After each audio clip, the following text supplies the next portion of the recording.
Shalom semuanya. Tahun 2025 adalah tahun penuaian, the year of harvest. Ayat emasnya adalah Ulangan 11 ayat 13 dan 14 dan Yohanes 4 ayat 35. Kalau kita menyelidiki ayat-ayat yang merujuk pada penuaian atau harvest, maka terdapat beberapa jenis tuaian, yaitu yang pertama, tuaian jiwa-jiwa yang terhilang dan membutuhkan pemulihan hubungan. Yang kedua, tuaian perluasan kerajaan Allah. Yang ketiga, tuaian berkat rohani dan jasmani. Yang keempat, tuaian hidup yang berbuah atau buah roh. Yang kelima, tuaian hidup yang kekal.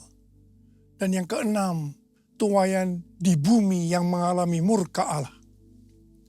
Saya percaya ke depan ini, Tuhan akan berbicara tentang hal-hal di atas.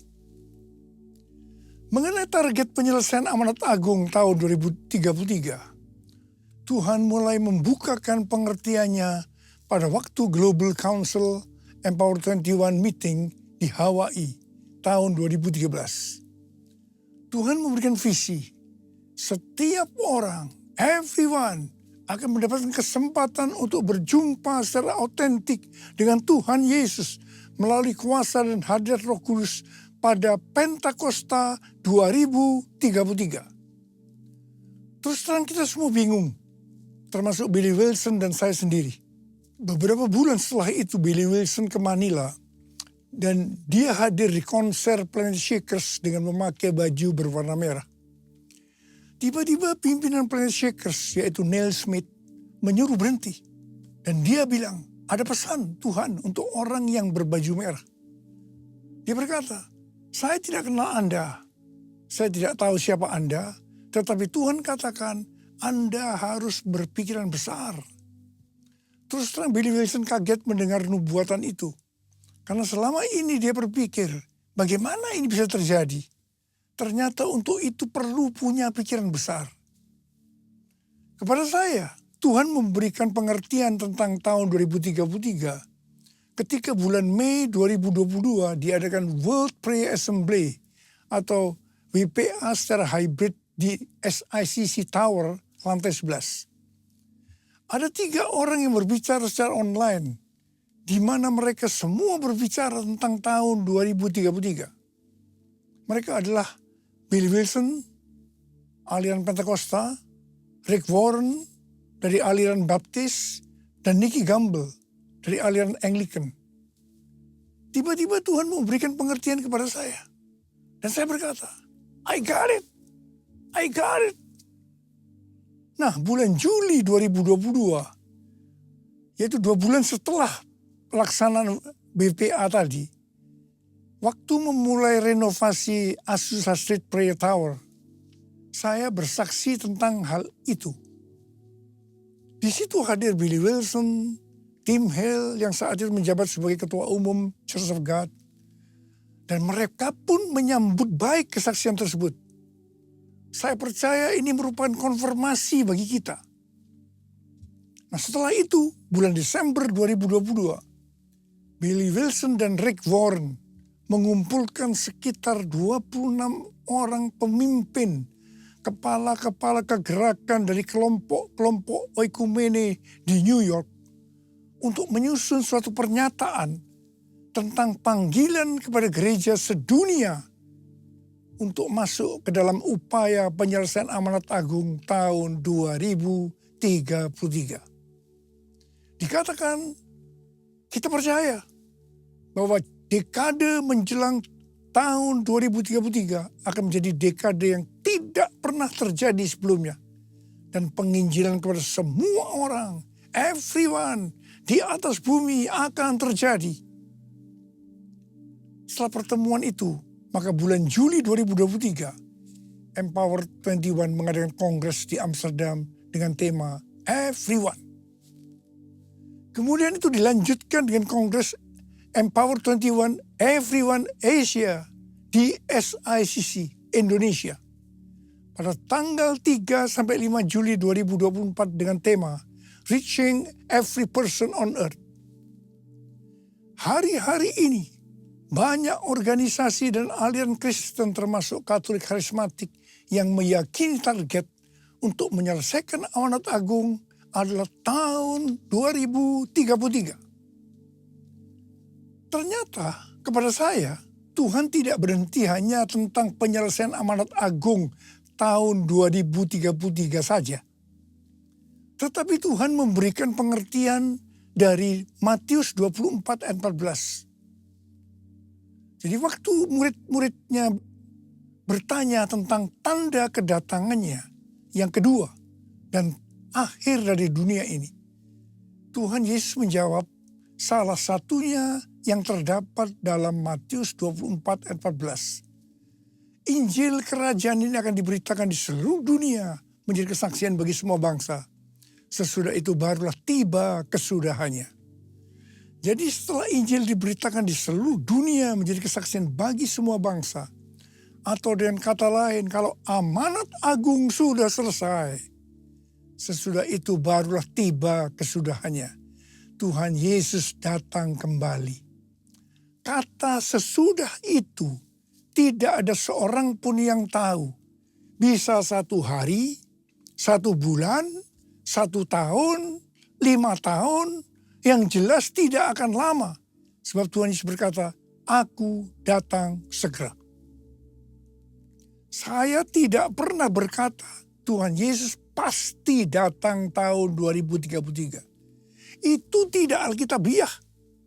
Yang saya katakan, Tuhan Yesus bisa datang tahun 2033. Itu alkitabiah. Karena kedatangan Tuhan Yesus bisa sewaktu-waktu.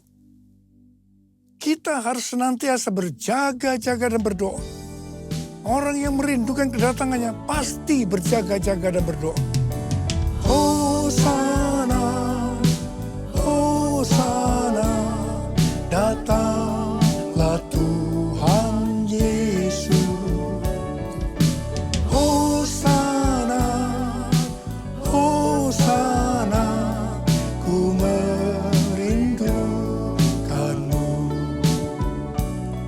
Ku merindukanmu. Ku merindukanmu.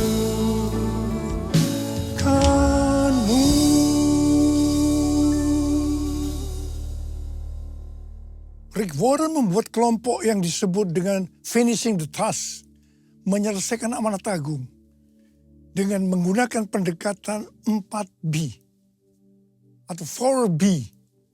B pertama, Bibles.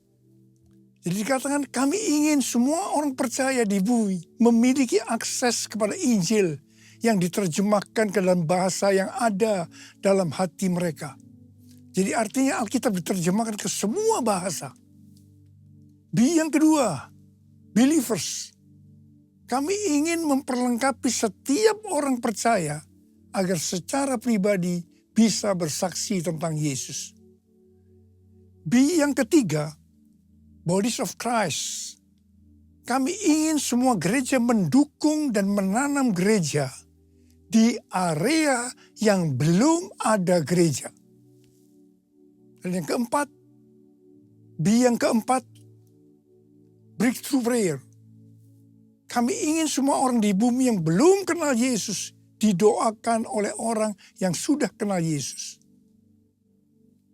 Rick Warren waktu menyelidiki tentang penyelesaian amanat agung mengatakan bahwa sejak 1000 tahun yang lalu, meskipun banyak pria dan wanita hebat yang dipakai Tuhan, tetapi belum bisa menyelesaikan amanat agung. Dia meneliti terutama selama COVID-19 melalui bacaan-bacaan tentang amanat agung. Ternyata sejak 500 tahun terakhir, yaitu sejak reformasi, gereja belum bisa menyelesaikan amanat agung. Kenapa? Jawabannya, karena tidak ada upaya untuk melibatkan seluruh gereja. Dalam hampir di setiap kesempatan untuk membawa Injil ke seluruh dunia, hanya dipimpin sekelompok kecil orang kulit putih dari barat. Mereka tidak memobilisasi seluruh gereja Kristus. sehingga mereka tidak mampu melakukan. Dan Rick Warren berkata bahwa target untuk menyelesaikan amanat agung adalah tahun 2033. Puji Tuhan, ada gerakan penginjilan dunia yang dimulai tahun 1974 melalui Kongres Lausanne di Swiss. Temanya, biarlah bumi mendengar suaranya. Mereka menyerukan slogan seluruh gereja untuk membawa seluruh Injil ke seluruh dunia. The whole church to take the whole gospel to the whole world. Kongres perdana ini dipimpin oleh Billy Graham dan John Stott. Kongres ini menghasilkan perjanjian Lausanne atau Lausanne Covenant, sebuah dokumen dasar yang menguraikan teologi dan praktik pekerjaan misi. Dokumen ini secara luas dianggap sebagai misi yang paling penting yang dihasilkan di era Protestan. Dengan demikian, dokumen ini berfungsi sebagai pemersatu dan pendorong penginjilan dunia di era sesudah tahun 1974. Sesudah itu Kongres Lausanne ini dilanjutkan di Manila, Filipina, tahun 1984 dengan tema Beritakanlah Kristus sampai Dia datang. Setelah itu Kongres Lausanne di Cape Town, Afrika Selatan, tahun 2010 dengan tema Kristus Pendamai Kita. Selama ini, Kongres Lausanne hanya diwakili oleh aliran Protestan. Tetapi pada Kongres Lausanne yang keempat di Seoul, Korea Selatan, pada September tahun 2024 yang lalu, aliran Pentakosta dan karismatik ikut bergabung melalui Pentecostal World Fellowship dan Empower 21. Temanya, Let the Church Declare and Display Christ Together. Biarlah gereja mendeklarasikan dan menampilkan Kristus bersama-sama.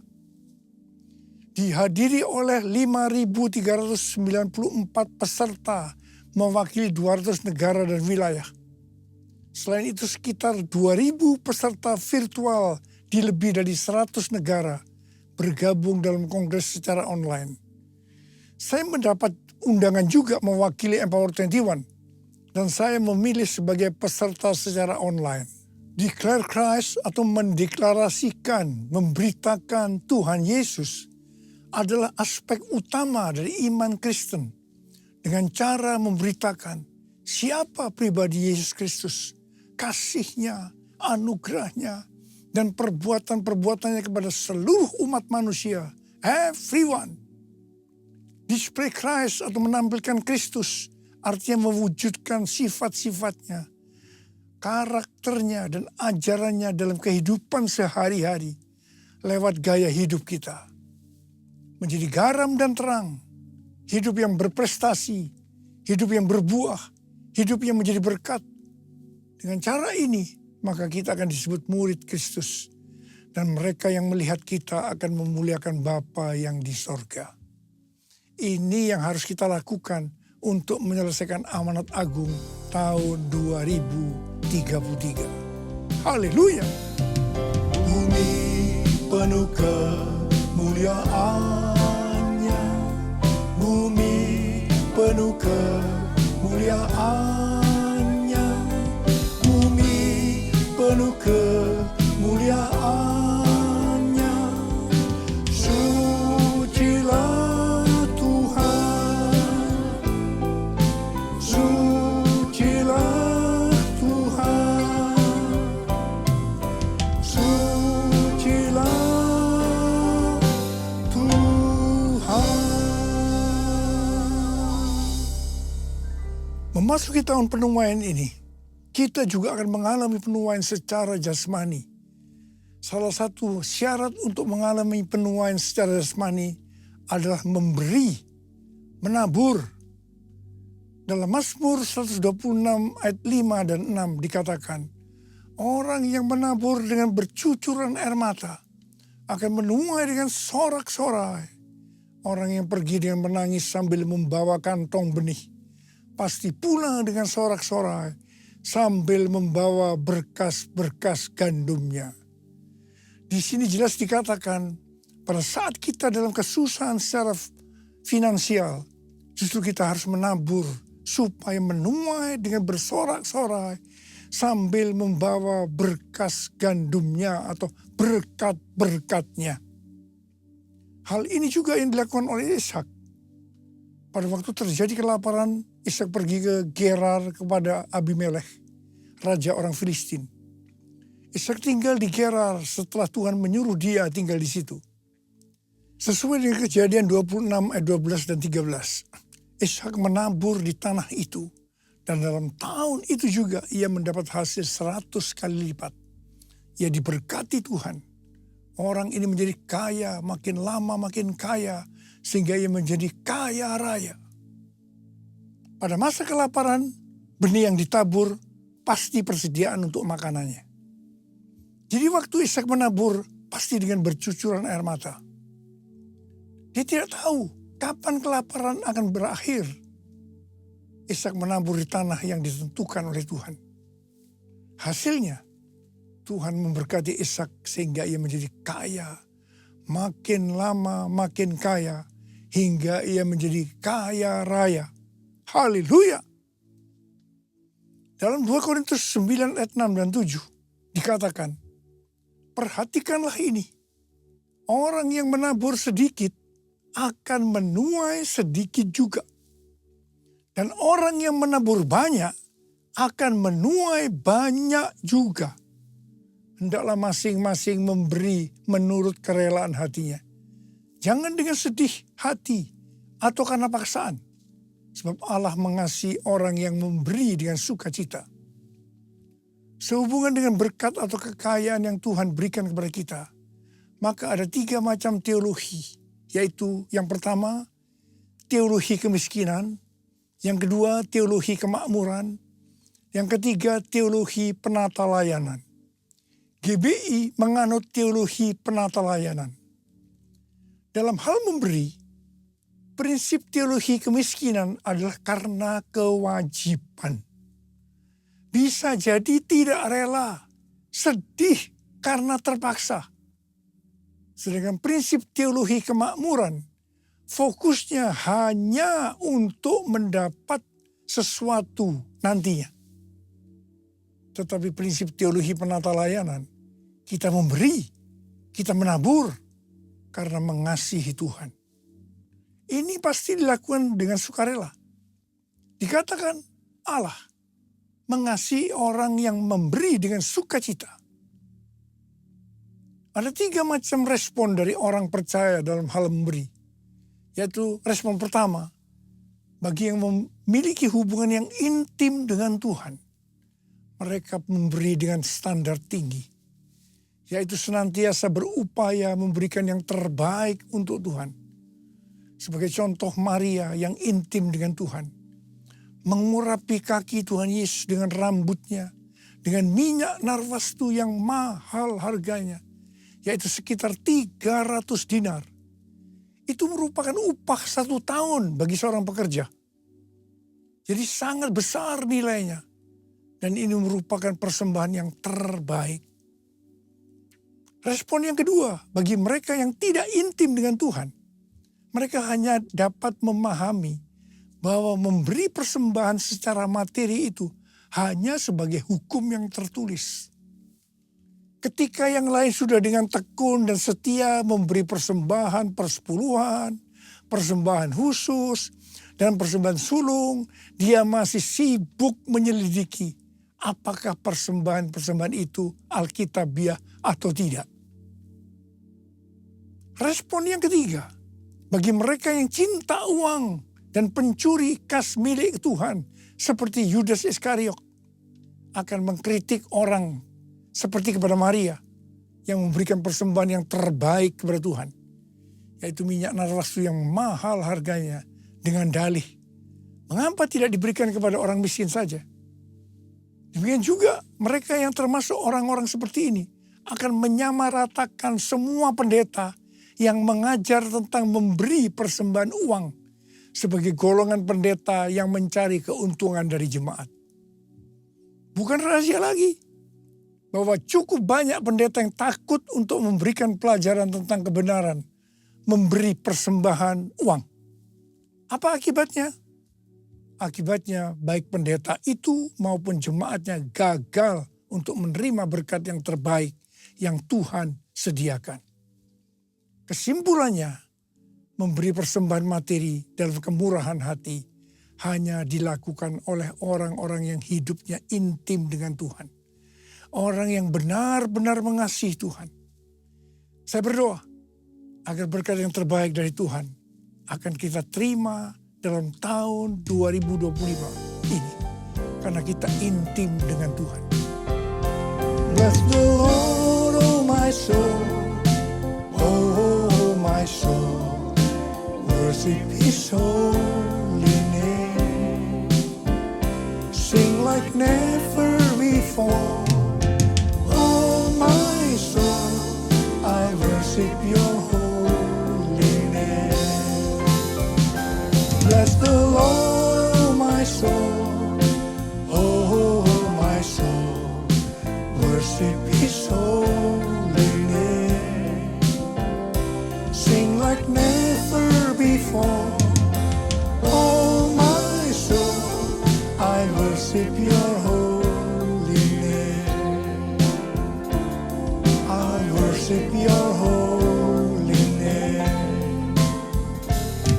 I worship your holy name. Lebih dari 14 tahun yang lalu, Tuhan berbicara kepada kita tentang persembahan sulung. Dari Amsal 3 ayat 9 dan 10 yang berkata, muliakanlah Tuhan dengan hartamu, dan dengan hasil pertama dari segala penghasilanmu, maka lumbung-lumbungmu akan diisi penuh sampai melimpah-limpah, dan bejana pemerahanmu akan meluap dengan air buah anggurnya. Sesuai dengan referensi dari catatan Amsal 3 ayat 9 dan 10 dari The Apologetic Study Bible, dan catatan Alkitab Penuntun Hidup Berkelimpahan dari Life Application Study Bible versi Injili, maka yang dimaksudkan dengan persembahan sulung adalah hasil pertama yang merupakan hasil terbaik secara kualitas dan kuantitas.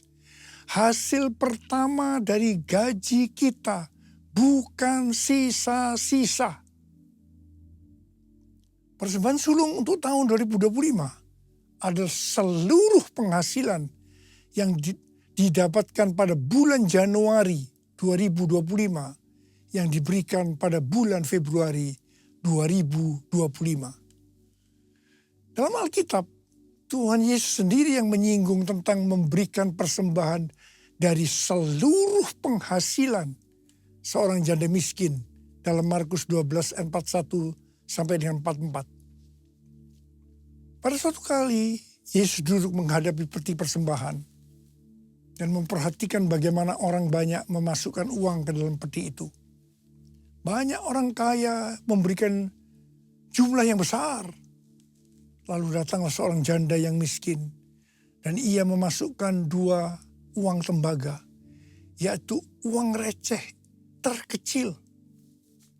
Yesus memanggil murid-muridnya dan berkata kepada mereka, sesungguhnya aku berkata kepadamu, janda miskin ini memberi lebih banyak daripada semua orang yang memasukkan uang ke dalam peti persembahan. Sebab mereka semua memberi dari kelimpahannya, tetapi janda ini memberi dari kekurangannya. Semua yang dimilikinya, yaitu seluruh nafkahnya. Di sini Tuhan Yesus tidak melihat besarnya jumlah persembahan, tetapi berapa persen dari penghasilannya yang dipersembahkan. Meskipun jumlah persembahan janda miskin itu relatif kecil dibandingkan orang kaya tadi, tetapi Tuhan Yesus berkata, janda miskin ini memberikan lebih banyak dibandingkan dengan semua orang kaya itu. Mengapa? Karena persembahan yang diberikan janda miskin itu adalah seluruh nafkahnya, yaitu seluruh yang dia miliki. Ini contoh memberi karena sungguh-sungguh mengasihi Tuhan. Persembahan sulung merupakan tolok ukur yang valid untuk menguji apakah kita memberi karena mengasihi Tuhan. Persembahan sulung diberikan dengan kerelaan hati dan ucapan syukur, bukan karena paksaan. Sekali lagi saya mau katakan, bukan karena paksaan.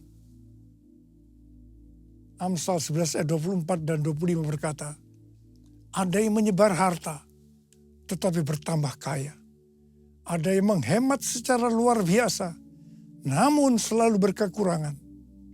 Siapa banyak memberi berkat, diberi kelimpahan. Siapa memberi minum, ia sendiri akan diberi minum. Tahun 2025 adalah tahun penuaian baik secara rohani maupun secara jasmani. Kita akan berkata bahwa tahun 2025 akan lebih baik dari tahun 2024. Kita akan mengalami berkat yang melimpah meskipun dunia mengalami kekacauan. Haleluya. Ada berapa banyak di antara saudara yang percaya bahwa tahun 2025 akan lebih baik dibanding tahun 2024. Karena kasih Tuhan selalu baru tiap pagi, selalu baru tiap minggu, selalu baru tiap bulan, selalu baru tiap tahun. Ada berapa banyak berkata, Tuhan saya percaya tahun 2025 akan lebih baik dibanding tahun 2024. Mari angkat tangan kita, katakan bersama saya. Aku percaya berkat-Mu atasku melimpah, kebajikan, kemurahan selalu mengikutiku. Ku puji, ku sembah Kau Tuhan. Sekali lagi katakan, aku percaya berkat-Mu atasku melimpah, kebajikan, kemurahan selalu mengikutiku. Ku puji, ku sembah Kau Tuhan. Ku puji, ku sembah Kau Tuhan. Ku puji, ku sembah Kau Yesus. Mari angkat tangan kita di hadapan Tuhan. Berbahasa roh.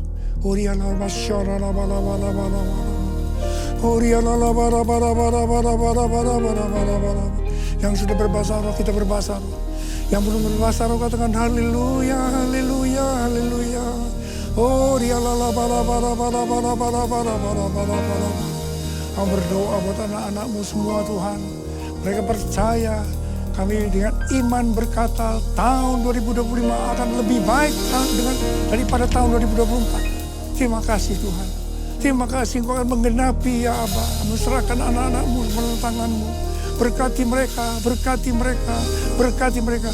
Mereka akan menuai dan dengan secara luar biasa berkat secara jasmani, secara materi. Dalam nama Yesus kami berdoa. Haleluya. Amin.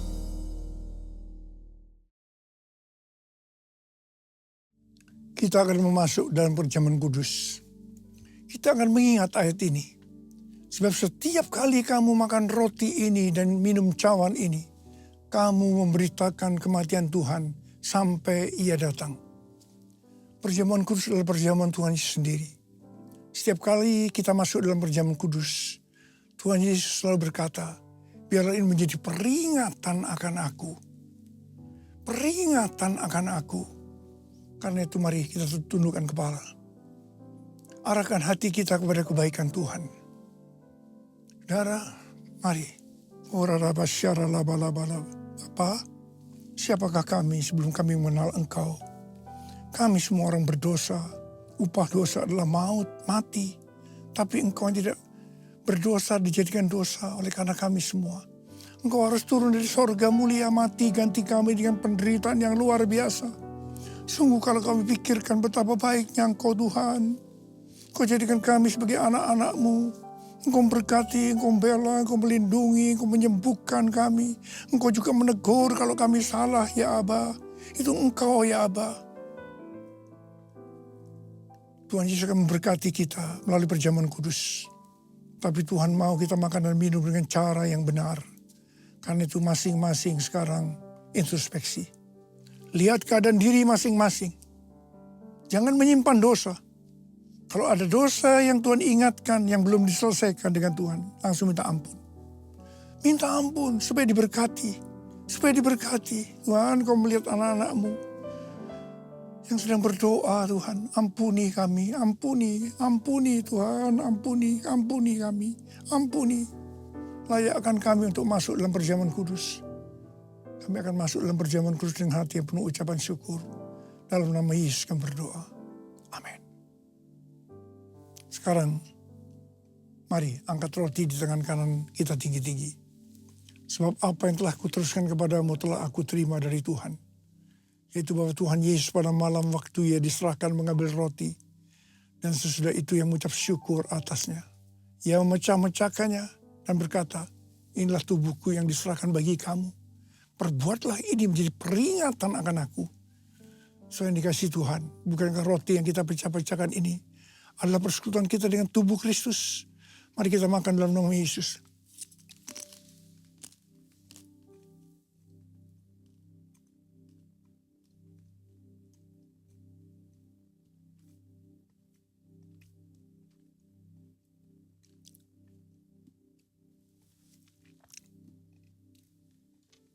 Angkat cawan di tangan kanan kita tinggi-tinggi. Demikian juga yang mengambil cawan sesudah makan lalu berkata, cawan ini adalah perjanjian baru yang dimeteraikan oleh darahku. Perbuatlah ini setiap kali kamu meminumnya menjadi peringatan akan aku. Saudara kasih Tuhan, bukankah cawan pengucapan syukur yang atasnya kita ucapkan syukur adalah persekutuan kita dengan darah Yesus. Mari kita minum dalam nama Yesus.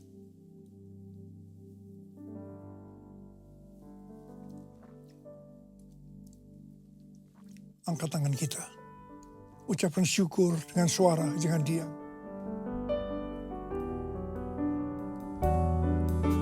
Tuhan terima kasih ya Tuhan, terima kasih.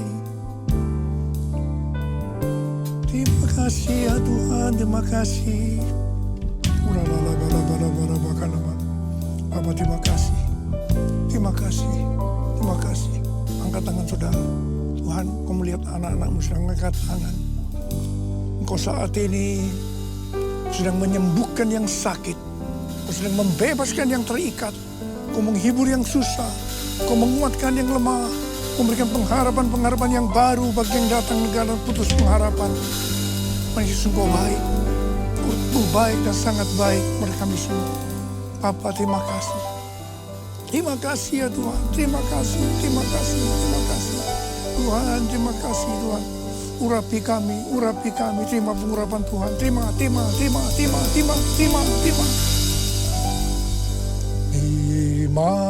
kasih Yesusku, terima kasih Yesusku. Puji syukur hanya bagi Tuhanku. Terima kasih Yesusku, terima kasih Yesusku. Puji syukur hanya bagi Tuhanku. Puji syukur hanya bagi Tuhanku. Puji syukur hanya bagi Tuhanku.